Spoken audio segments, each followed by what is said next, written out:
So, weapons. Yeah, lots of them. That pretty much sums it up. This episode is totally about weapons. For the most part.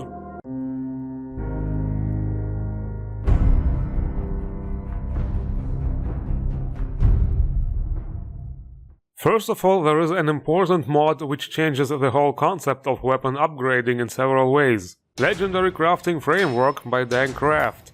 This new framework adds new modification options to weapons, and actually armors too. Things like selecting ammo types or firing modes for the guns, for example, are now added. But the most important part is how the legendary bonuses are handled. Each time you find a weapon or armor with a legendary bonus, you will be able to unequip it, just like certain parts in the vanilla game, and then reattach them to any other item. Even weapons and armors added by mods. You can also just put a star symbol onto the weapon without any actual bonuses to mark it as important and make sure you don't scrap or sell it by accident. And if all that is not enough, you can actually add a second legendary bonus by using so-called microchips. Those you can get by scrapping any legendary item. With all that extra firepower and defense too, you will definitely be prepared to survive the post-apocalypse. So remember, in the last episode we had this cool new game cinematic which was edited to spin around Nora. Here is some more of it. Vault Girl mod, Neo's FOMOD version by Big C-Man123. This time we replace all the interface related stuff and turn Vault Boy into Vault Girl. If you rather prefer to be Nora than Nate, then this mod makes a lot of sense. Actually, Bethesda could have implemented something like this from the start to add a more personalized feel to the game. So with this mod it is possible to change all the Pip-Boy related icons like the stat menu, the equipment icons and so on. Everything is animated and looks just as good as the vanilla stuff. Well, let's say as the vanilla stuff plus some bouncy extra on top, if you know what I mean. And it's called FOMOD version because there is a lot of customization possibilities during the installation. Here you can choose different styles for your Pip-Girl avatar, some misc options like the look of the sleep perk animations, some compatibility patches for UI mods and much more. So lots of options. A really well put together collection of all the Vault Girl related changes.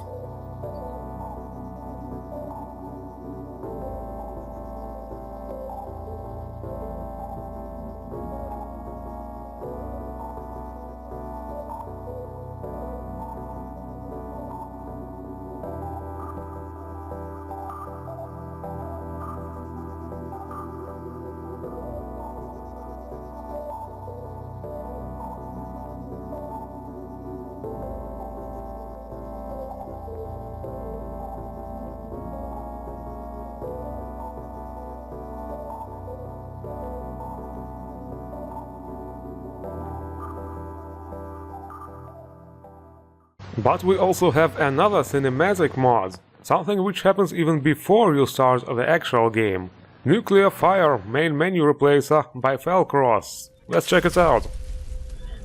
Whoa, I like it already. No, seriously, this is hot. Okay, I'm sorry, but yeah, this is really cool. The garage scene is okay and all, but after seeing it for a millionth time, this is a nice change. Really warms the heart.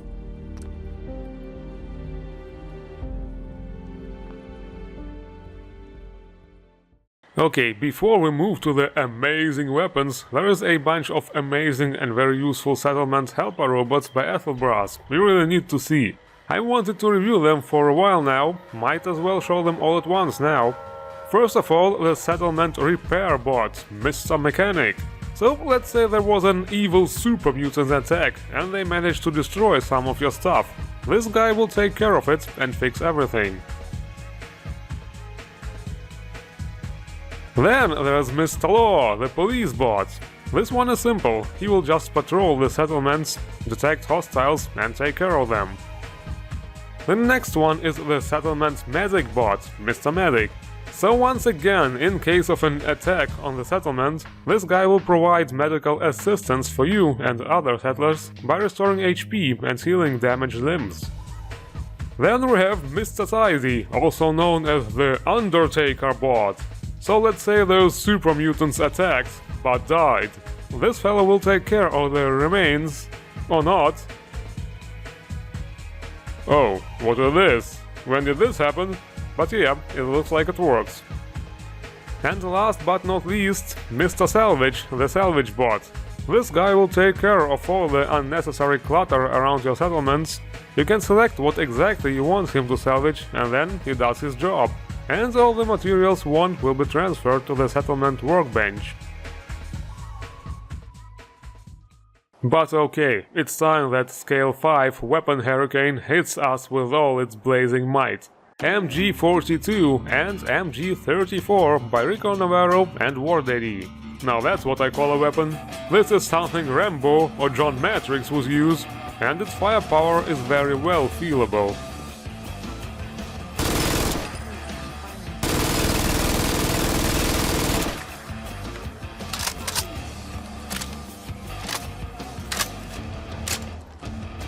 The customization is also great. It has everything: barrels, bipods, lots of stickers, including some Wehrmacht stickers, and the most important thing, pasta.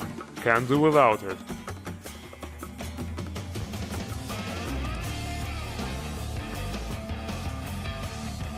The next weapon is Heckler & Koch MP7 by FX0 Type 01, Denmark and Navaro. The MP7 is certainly not a weapon that needs an introduction. It's fast, it's furious, it's fun to use. I for one still wait for a dual wield mod for this kind of stuff. Damn!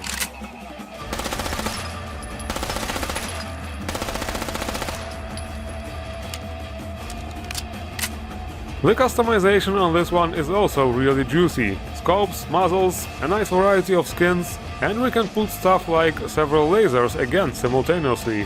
What else does one need to be happy?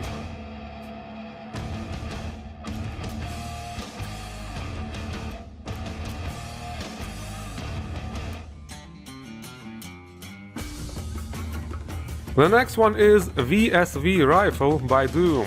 This is a really funny looking weapon, at least in its naked form, almost looks like a pistol.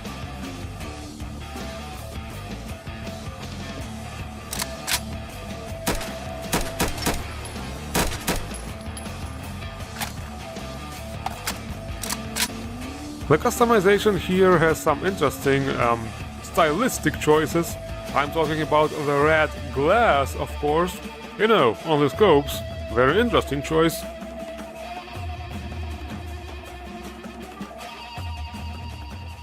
The next one is Mark 41 Gyrojet heavy machine gun by Larissa, Monomingo, Navaro and Viciorus. Another big gun. This one looks a bit cartoony though. Is this from Wolfenstein or something? Haven't played the new ones yet.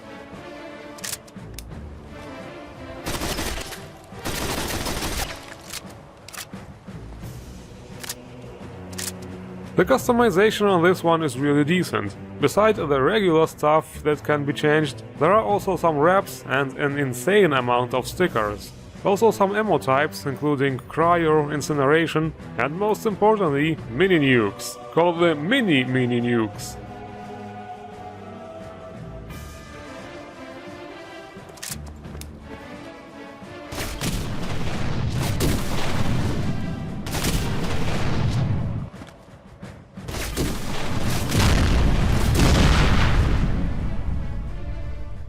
The next weapon is DSR-50 high-power sniper rifle by Jeffs. Yeah, now we are finally moving towards the futuristic department. I mean, just look at the scopes, that's some serious tech.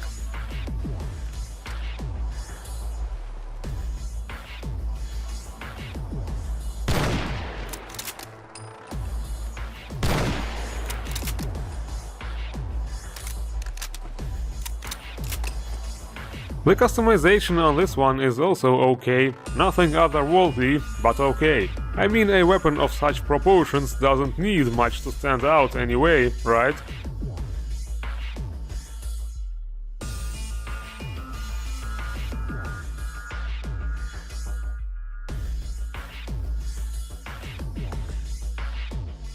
Next we have Rheinmetall EG7 Energiegewehr by Utherien.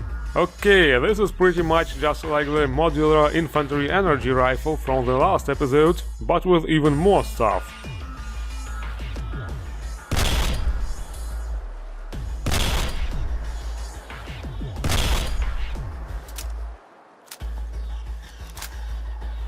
More customizable parts, way more skins, and of course it still has its several firing modes, aka ammo types, including the awesome BFG-like huge energy explosion.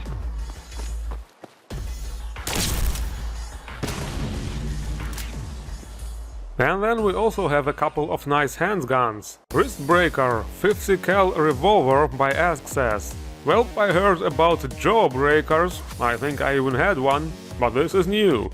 I mean, I wouldn't try to eat it, but to enemies, then you should definitely give a taste of that juicy firepower.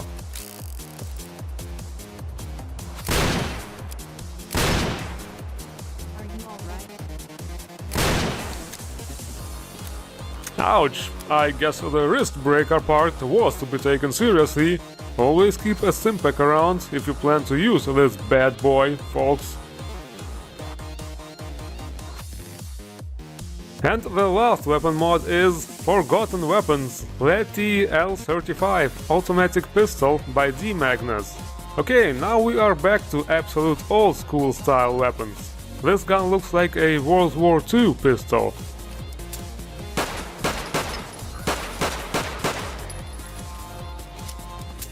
The customization for this gun is really cool. There are all kinds of attachments, it's possible to change the paints of several gun parts separately and even the color of the lasers. But what totally got me is that dual scope. Behold my binocular gun. Let's hope those teeth stay in one piece.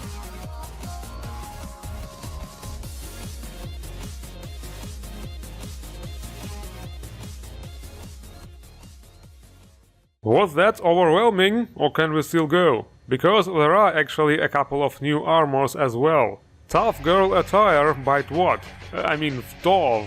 Oh yeah, sure, that looks tough as hell. I mean, I sure wouldn't want to mess around with someone wearing this. They would probably end up taking all my money.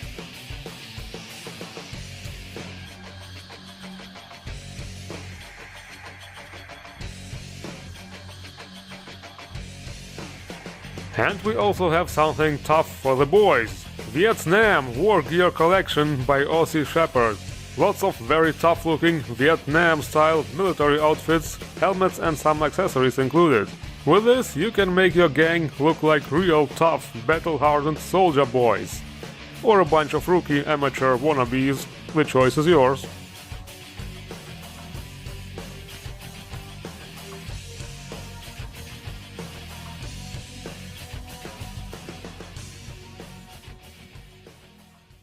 And it's really good that we are so tough now, because now we shall go to a place where all the tough people go. Goodneighbor Expanded by Wanderer 3292. This is the place where all tough people go to chill, obviously, and not to perform heroic deeds or prove their toughness.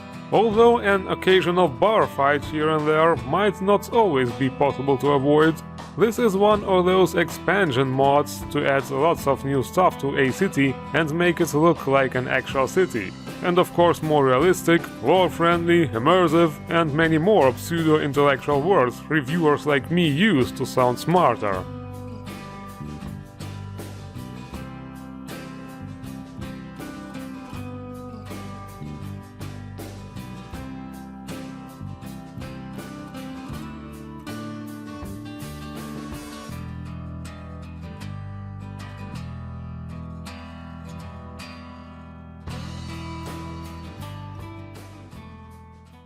But now we are going to a place where tough people go to prove their toughness. The Death Tunnel by Rosenberg. This place is kind of a dungeon of super hard difficulty. Inside you will find a fancy decor made of remains of previous visitors, accompanied by ghouls. A whole lot of ghouls. The mod page claims there are a total of around 1800 ghouls stuffed into this dungeon, and judging by what I saw, I totally believe it. This is really supposed to be the ultimate challenge for all the battle-hardened veteran players. The mod page even advises not to use explosives several times, because it might crash your game. Well, how about some BFG grade weapons then? Yeah, chew on this, you undead scum! And it doesn't look like my game plans to crash anytime soon. That's good. Well, to be serial, the density of the ghouls is increasing more and more the further down you go, and the rooms also become more narrow and claustrophobic, so this is without a doubt really hard to do legitimately. It's like the further down you go and descend, probably all the way down to hell itself, the more your chances to make it out alive fade. If you think you are tough enough, take this challenge on, and tell me in the comments if you were able to succeed and live to tell the tale. And this is it for this episode. The links to all mods as always in the description below. Don't forget to endorse the mods you like, and if you want to be tough, hit the like button and subscribe for more best new Fallout 4 mods. I thank you all for watching, and see you around.